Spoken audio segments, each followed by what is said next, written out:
మన ఆర్మూర్ లో ఈ దాబా గురించి తెలియని వాళ్ళు ఉన్నారు మామ. అదెక్కడంటే హలో మచ్చాస్, welcome back to our channel తిరుగుదా మచ్చా.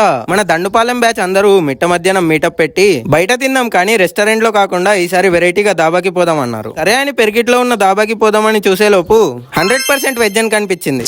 అయ్యయ్యో వద్దమ్మా. ఇంకా ఇలా కాదని రోడ్డు పక్కన మెల్లగా పాక్కుంటూ క్షత్రియ కాలేజ్ తర్వాత ఉన్న బబ్లు దాబాకి వచ్చేసాం మచ్చస్. ఆర్మూర్ లో దాబా అంటే అందరికి ఫస్ట్ గుర్తొచ్చేది ఇదేనేమో. మరీ మెయిన్లీగా రాత్రి ఉదయించే సూర్యుడు. ఇలాంటి వాళ్ళు మీ ఫ్రెండ్స్ కూడా ఉంటే వాళ్ళకి షేర్ చేయండి మామ. మరి మీరు ఎప్పుడైనా ఇక్కడ తిన్నారో లేదో కామెంట్ చేయండి మచ్చస్. మనం ఫస్ట్ టైం తిన్న తర్వాత కాకుండా తినక ముందే హ్యాండ్ వాష్ చేసుకొని లోపలికి దూరిపోయినాం. దూరగానే ఫ్రిడ్జ్ లో నుండి ఒక కూల్ డ్రింక్ లేపేసి 4 రోటీలు 4 పరోటాలు 1/2 కేజీ చికెన్ ఇంకా ఎగ్ బుర్జీ చెప్పేశాం. ఇక్కడ అంబియన్స్ గురించి అయితే మాట్లాడుకోవాల్సిన అవసరమే లేదనుకుంటా. ఇంకా మనం క్యాంపా ఖాళీ చేసే లోపు చికెన్ కర్రీ రోటీస్ వచ్చాయి అనేసి మనమైతే ఫస్ట్ ఎగ్ బుర్జీతో పరోటా ట్రై చేసాం మచ్చస్. అదైతే సూపర్ ఉండే మామ.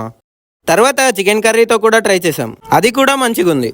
మరి మీరు ఇక్కడ తిని ఉంటే మీ ఫేవరెట్ ఐటమ్ ఏంటో కామెంట్ చేయండి. బిల్లు తక్కువ అవుద్ది అనుకున్నాం, కానీ రెస్టారెంట్ కంటే ఎక్కువనే అయ్యింది మచ్చస్. బిల్లు కట్టేసి 2 నిమిషాలు మౌనం పాటించి డెజర్ట్ కోసం ఇంకా కొంచెం థిక్ కలర్ లో ఉంటే ఊహిస్తేనే భయంకరంగా ఉంది ఉన్న ఐస్ క్రీమ్ వేసేసాం. మరి నెక్స్ట్ ఏ దాబా ట్రై చేయమంటారో కామెంట్ చేయండి, వెళ్ళడానికి ట్రై చేద్దాం. అలాగే మన ఛానల్లో ఉన్న రకరకాల సిరీస్ ఎపిసోడ్స్ చూసి మన ఛానల్ ని ఫాలో కొట్టండి.